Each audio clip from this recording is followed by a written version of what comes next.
Hello friends, good morning. આજનો જે topic છે આપણો એ આખા મેથેમેટિક્સનો બેઝ છે.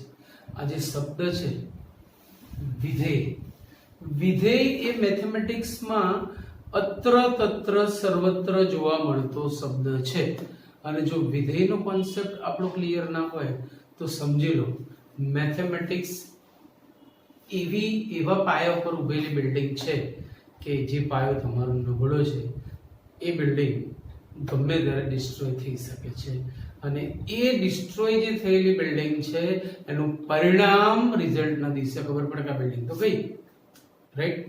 સો આજનું જે લેક્ચર છે યાદ રાખજો, it is very very very useful, memorable, અને પોસિબલ હોય તો આજનું આ લેક્ચર સમજ પડી ગયા છતાં શક્ય હોય, તમારી પાસે સમય હોય, તમે બધા બિઝી લોકો છો, સમય તમને કાઢવો પડે તો હું તમને રિક્વેસ્ટ કરું છું કે થોડો સમય કાઢજો. તમે બિઝી માણસો છો અને થોડોક સમય કાઢી અને આ લેક્ચર 2 અથવા 3 વખત જોશો તો કંઈ જ નુકસાન નથી.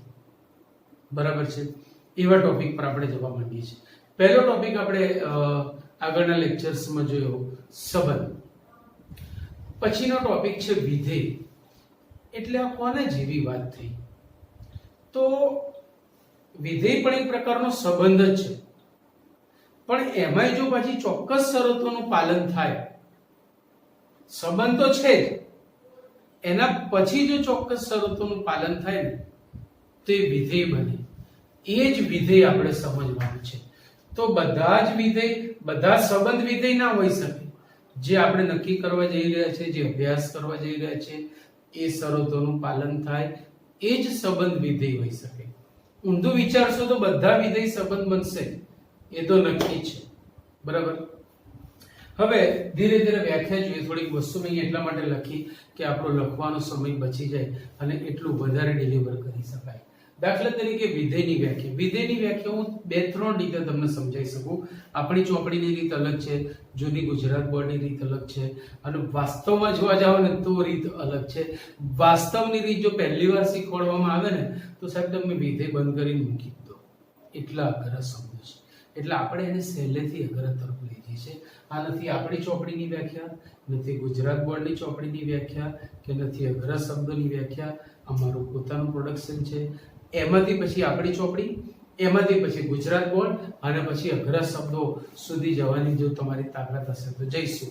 પણ આટલાની અંદર હું માનું છું ત્યાં સુધી 12th સુધીનો તમારો કોન્સેપ્ટ ક્લિયર થઈ જશે. કારણ કે આ શબ્દો તમને કોઈ ચોપડીમાં જોવા નહીં મળે, એ પણ યાદ રાખજો. અચ્છા, એક વસ્તુ મારી લખવા રહી ગઈ. ધારો કે એ અને બી અરિક્ત ગણો છે, એ ઉપર આપણે લખીશું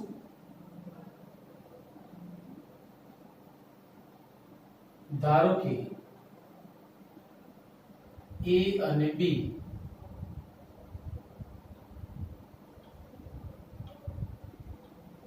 અરિક્ત ગણો છે. મતલબ બંનેમાં એટલીસ્ટ વન એલિમેન્ટ તો છે.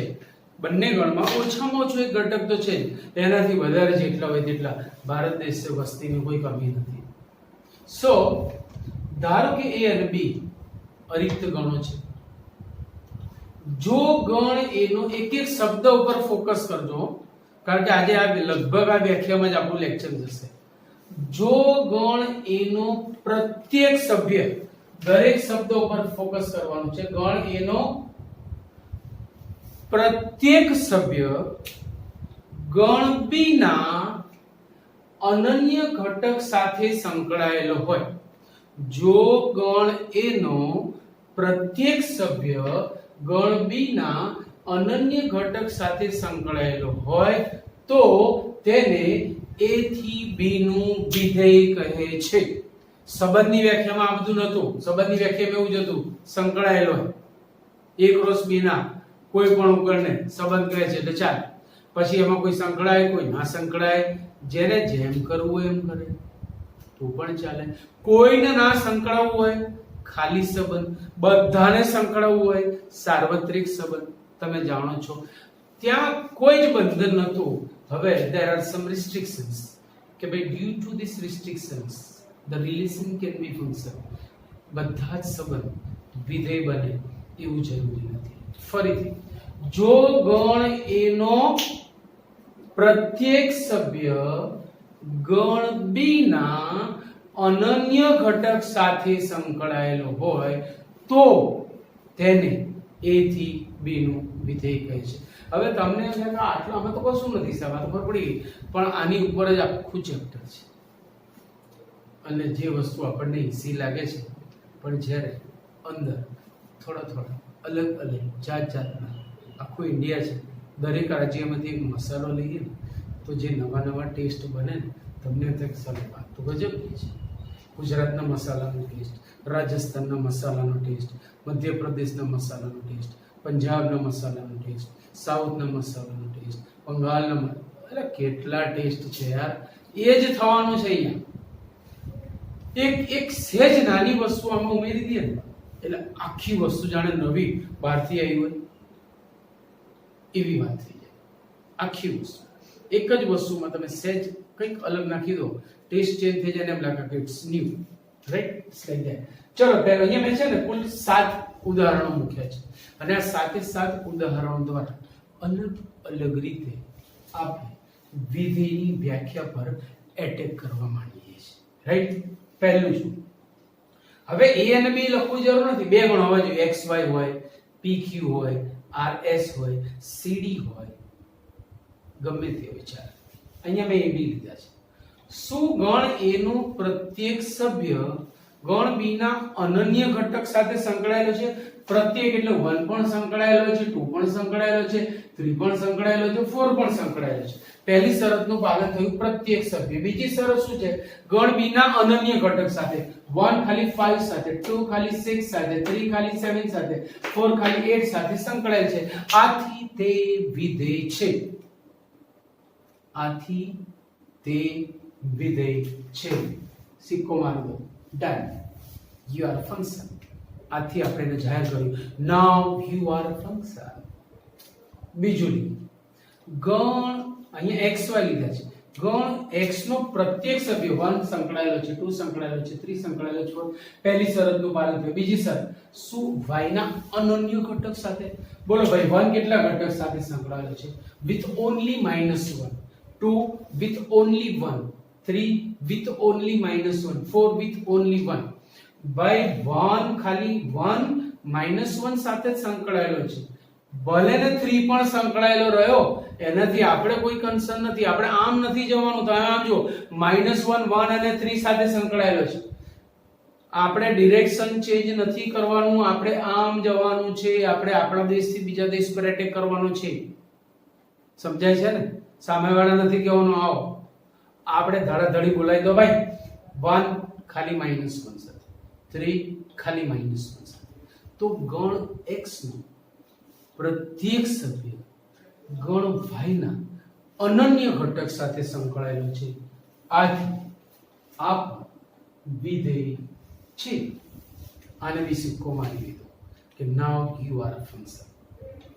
વિધેયનો અંગ્રેજી શબ્દ છે ફંક્શન. બરાબર? યાદ રાખજો.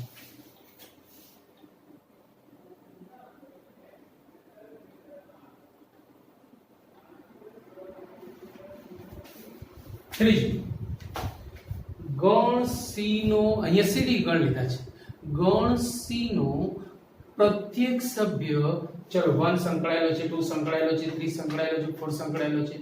પ્રત્યેક સભ્ય શું ગણ D ના અનન્ય ઘટક સાથે સંકળાયેલો છે? 1 with only 5, 2 with only 6, 3 with only 7, 4 with only 8. What about 9? Is 9 an element of set C? શું તે ગણ C નો ઘટક છે?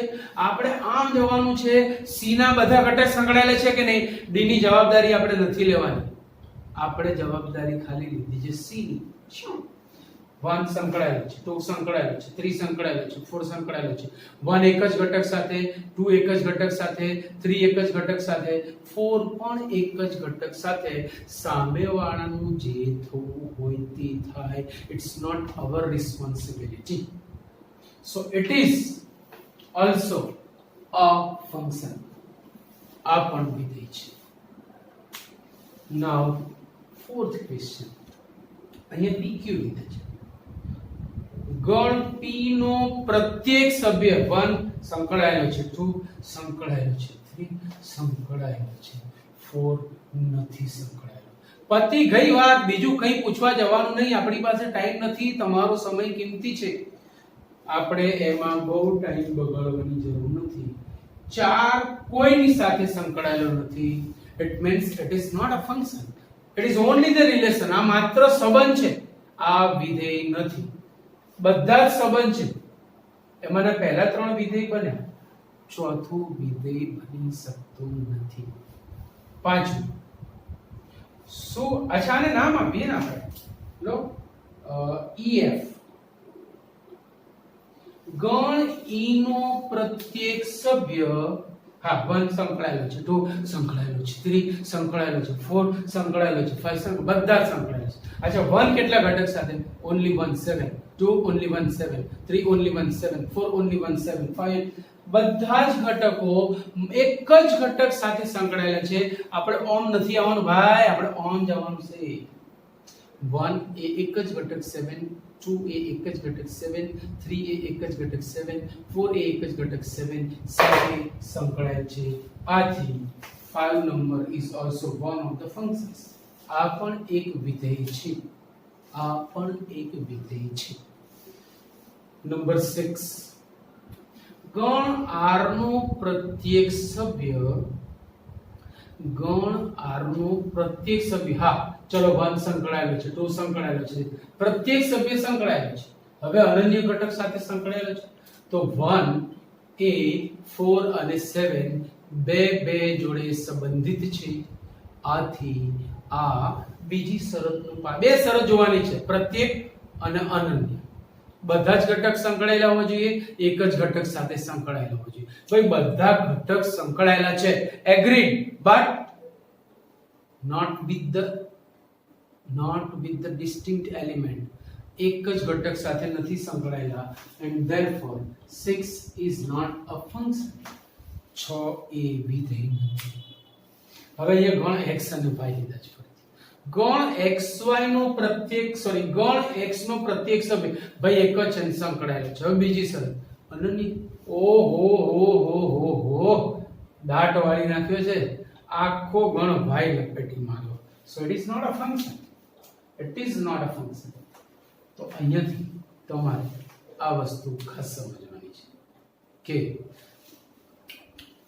પહેલા ગણમાં બધા જ ઘટકો બીજા ગણના અનન્ય ઘટક સાથે સંકળાયેલા હોવા જોઈએ, તો જ તે સંબંધ વિધેય બને, અન્યથા ના બને. આ થઈ બે શરતોની વાત. કેટલી વસ્તુ પકડવાની? બે. પહેલું ગણનો પ્રત્યેક ઘટક, બીજું સામેવાળાના અનન્ય ઘટક સાથે. હજી આને આપણે થોડું મોડિફાઈ કરીએ છીએ, પછી આપણી બુકમાં જઈશું અને ત્યાં સુધીમાં તો તમારો બેડો પાર થઈ જશે. હવે આમાં થોડુંક આપણે આગળ જઈએ. દાખલા તરીકે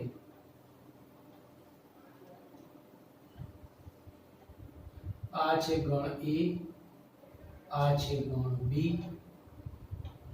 A નો ઘટક x છે, B નો ઘટક y છે. ધારો કે x એ y સાથે સંકળાયેલો છે. અચ્છા, અહીંયા બીજી વસ્તુ તમને જરા સમજાવી દઉં.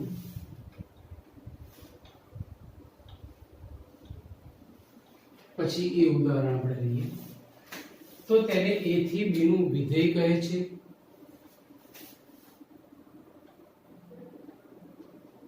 સંકેતમાં તેને f from a to b વડે દર્શાવવામાં આવે છે. f from a to b. f is mapping from a to b. f A a થી b નું વિધેય છે. આવા જુદા જુદા રીતે આપણે એને વાંચી શકીએ. f from a to b is a function. f a થી b નું વિધેય છે. f from a to b વિધેય છે. ની રીતે ઇંગ્લિશ ગુજરાતી મિક્સ પણ કરી શકો. શુદ્ધ ગુજરાતીમાં વાંચવાનું તો f એ a થી b નું વિધેય છે. f is a function mapping from a to b. f means a to b. Proper ઇંગ્લિશમાં વાંચવું હોય તો f means a to b, it means it is a function, right. પણ આપણે અત્યારે આટલું જ યાદ રાખો, f એ a થી b નું વિધેય છે તથા a ને વિધેય f નો પ્રદેશ અને b ને વિધેય f નું સહપ્રદેશ કહે છે. હવે બરાબર યાદ રાખજો, કારણ કે પેલા સંબંધમાં પ્રદેશ વિસ્તાર અને સહપ્રદેશ લાયદા આયા પણ આવશે. તથા a ને વિધેય f નો પ્રદેશ અને b ને વિધેય f નો સહપ્રદેશ કહે છે. a ને વિધેય f નો પ્રદેશ તથા b ને વિધેય f નો સહપ્રદેશ કહે છે. હવે જે પેલું ઉદાહરણ હું તમને સમજાવવા માંગતો હતો, જ્યાંથી આપણે બીજી વ્યાખ્યા અહીંયા છે, શબ્દો થોડાક બદલાશે, એના માટેનું આ પ્રી પ્લાનિંગ છે. ગણ એ બંને અરિક્ત ગણો છે. ધારો કે ગણ એ માં x નામનો ઘટક છે અને ગણ b માં y નામનો ઘટક છે. f એ a થી b નું વિધેય છે. f એ a થી b નું વિધેય છે. અહીં ગણ a નો ઘટક x એ ગણ b ના ઘટક y સાથે સંકળાયેલો છે. આથી y ને x નું f હેઠળનું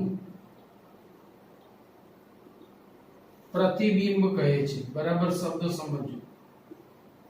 y ને x નું f હેઠળનું પ્રતિબિંબ કહે છે અને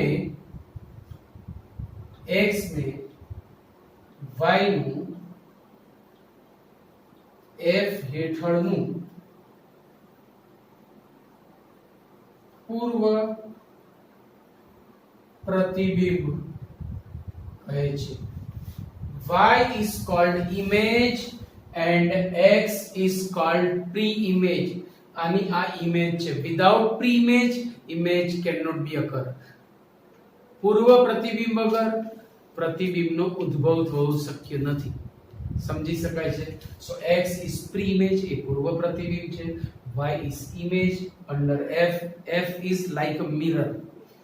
f નામના અરીસા દ્વારા x નું y નામનું પ્રતિબિંબ મળે છે.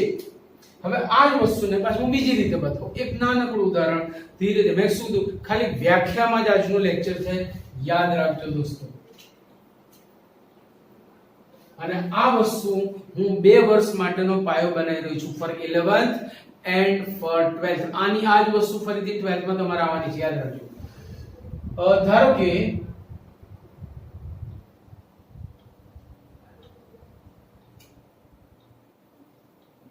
ગણ a છે, ગણ b છે, ગણ a માં 1 2 3 4, ગણ b માં 5 6 7 8 9 નામના ઘટકો છે. f એ a થી b નું વિધેય છે અને એનો સંબંધ આ રીતે આપ્યો છે. fx = 4x + 1, sorry, x + 4. It's like that. સાહેબ આ પાછું નવું લાયા, બધું નવું જ છે આજે ભાઈ. Today is new day. હવે અહીંયા જેમ મેં કીધું કે y is an image of x under f, તો આને fx પણ લખાય, means y = fx. આ સંબંધ કે y is related with x under f. y A x સાથે f હેઠળ f દ્વારા f વડે સંબંધિત છે, તો એને તમે આમ બી લખી શકો છો. હવે આ જે x છે એ આપણે આ પ્રદેશમાંથી લેવાનો છે. એને આપણે પ્રદેશ કીધો છે. અહીં a ને વિધેય f નો પ્રદેશ તથા b ને, કારણ કે આ દિશાનું વિધેય છે f is mapping from a to b. F is mapping from A to B. F A થી B નું વિધેય છે, બરાબર છે. તો આ જે x છે, બરાબર યાદ રાખજો, everything is new, today is new day. આ x પ્રદેશમાંથી પસંદ કરવાનું અને મને fx ના મૂલ્યો સહપ્રદેશમાં મળે. જેમ કે હું x 1 લઈશ ને તો 1 + 4 5, એટલે આ સંબંધ દ્વારા 1 કોની સાથે સંકળાયેલો છે? obviously 5 સાથે. when we take x = 2, f2 = 2 + 4 6. when we take x = 3, it will be 7 and 4 it is 8. અચ્છા, તો f1 is 5, એટલે હું આને f1 પણ કહી શકું. જો ભાઈ ધીરે ધીરે હોલે હોલે સબ સમજ में आएगा. તમે અહીંયા x નું મૂલ્ય 1 લો એટલે f1 થયું. લખો ને, આપ શું જાય છે લખો. x બરાબર 1 લીધું, f1 1 + 4, તો f1 is 5. वही तो लिखा है मैंने, वही तो लिखा है. when we take x = 2, it gives 6 is known as f2. આને આપણે કહીશું f3, it is known as f4. તો આને વ્યાપક સ્વરૂપે લખ્યું છે. હું જુદા જુદા x ના મૂલ્યો મૂકીશ, મને તેને સંગત y ના જુદા જુદા મૂલ્યો મળશે. જો x બરાબર 1 હોય ત્યારે y બરાબર 5 છે એવું કહેવાય, અથવા f1 is 5 આમ પણ કહી શકાય. તો જો 5 એ 1 નું પ્રતિબિંબ છે તો f1 પણ 1 નું જ પ્રતિબિંબ છે. f1 અને 5 બંને એક જ વસ્તુ થઈ, ખાલી લખવામાં ડિફરન્ટ છે, but the role is same. તેમની જે બિહેવ છે, તેમનો જે રોલ છે, તેમનું જે કાર્ય છે એ સેમ છે. ચાहे तो 5 को આ દાખલા પૂરતું કે f1 को f2 is an image of 2. f2 એ બેની ઇમેજ છે, as well as 6 is also image. 6 પણ એનું પ્રતિબિંબ છે, 6 પણ બેનું જ પ્રતિબિંબ છે. એને આપણે આમ લખી શકીએ છીએ. બોલો આટલી વસ્તુ ક્લિયર? અહીંયા 8 સુધી ઇમેજ બનશે. 9 is not image of any element. 9 કોઈનું પ્રતિબિંબ બનતું નથી. આ ઉદાહરણમાં there isn't any, ત્યાં કોઈ એવો ઘટક બેઠો નથી કે જે 9 સાથે સંબંધ બનાવે. so 9 is not related with any element of A. A ના કોઈ પણ ઘટક સાથે તેનો સંબંધ બન્યો નથી. in future what will be we don't know, but right now there is no relation. તો 9 એ હમણાં એમનો એમ જ રહેશે. સમજાય છે આટલી વસ્તુ? તો f1 પણ પ્રતિબિંબ કહેવાય.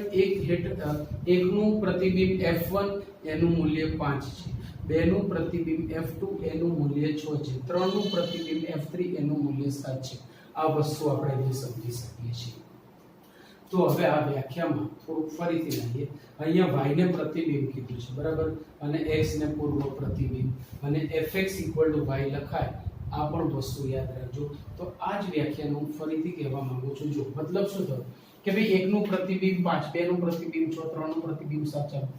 તો according to this definition a થી b ગણ a નો પ્રત્યેક સભ્ય b ના અનન્ય ઘટક સાથે, એનો મતલબ એને એક જ પ્રતિબિંબ હોવું જોઈએ. જેમ કે અહીંયા આને બે પ્રતિબિંબ મળ્યા તો આ વિધેય ના થયું. આને પ્રતિબિંબ જ નથી મળતું, વિધેય ના થયું. યા તો પ્રતિબિંબ જ ના મળે તોય વિધેય ના થાય, યા વધારે પ્રતિબિંબ મળે તોય વિધેય ના થાય. તો આ જ વ્યાખ્યા હવે જુદા શબ્દોમાં આપણે લેવા માંગીએ છીએ. ધારો કે a અને b અરિક્ત ગણો છે. ધ્યાન રાખજો, મેં કીધું તમને અલગ અલગ રીતે આપણે વ્યાખ્યા જોવાના છીએ, સમજવું છે આપણે એટલા માટે. ધારો કે a અને b અરિક્ત ગણો છે. જો ગણ a ના પ્રત્યેક ઘટકને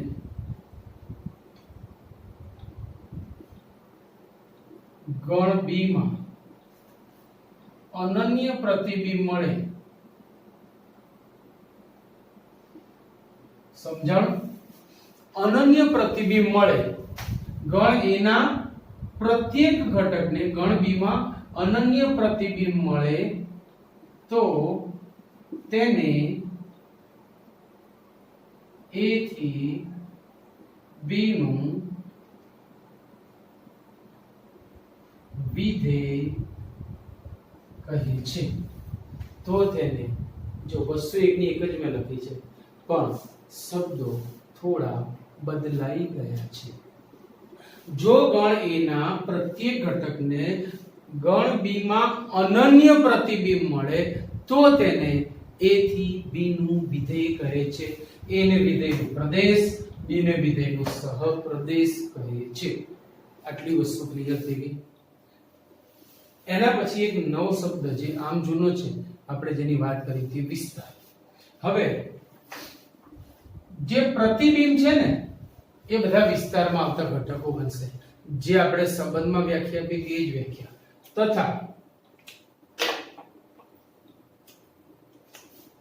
તથા તમામ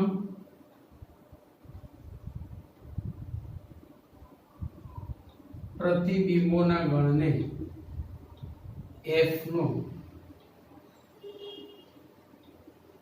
વિસ્તાર ગણ કહે છે. તથા તમામ પ્રતિબિંબોના ગણ, એટલે જો F1 પ્રતિબિંબ છે, F2 પ્રતિબિંબ છે, F3 પ્રતિબિંબ છે, તો એના બધા સંકેતો બી એકવાર સમજવા જરૂરી છે. એ પણ હું તમને એ સમજાવી દઉં પછી જો याद रखियो. दिखता है कि नहीं दिखता है? दिखता है कि नहीं दिखता है? दिखता है. देखा है ना? ओके. जो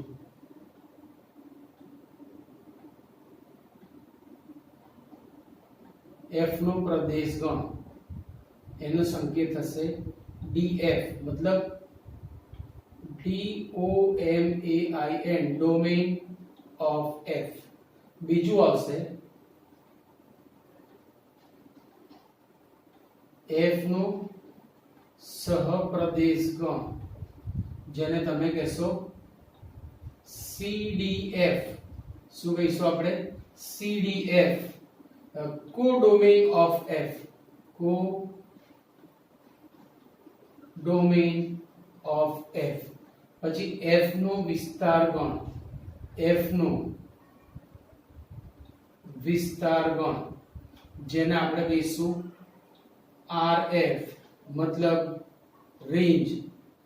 રેન્જ ઓફ F. આ બધા એના જુદા જુદા સંકેતો છે. પ્રદેશ ગણ, સહપ્રદેશ ગણ અને વિસ્તાર ગણ. તો અહીંયા જે વ્યાખ્યા હું તમને આપવા જાઉં છું એ વિસ્તાર ગણની વ્યાખ્યા છે કે F નો વિસ્તાર ગણ કહે છે કોને? તમામ પ્રતિબિંબોના ગણને.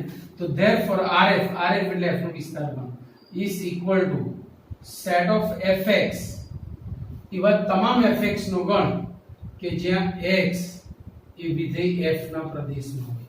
જો 1 પ્રદેશમાં છે તો f1 તેનું પ્રતિબિંબ છે, 2 પ્રદેશમાં છે તો f2 તેનું પ્રતિબિંબ છે, 3 પ્રદેશમાં છે તો f3 તેનું પ્રતિબિંબ છે, 4 પ્રદેશમાં છે તો f4 પ્રતિબિંબ છે.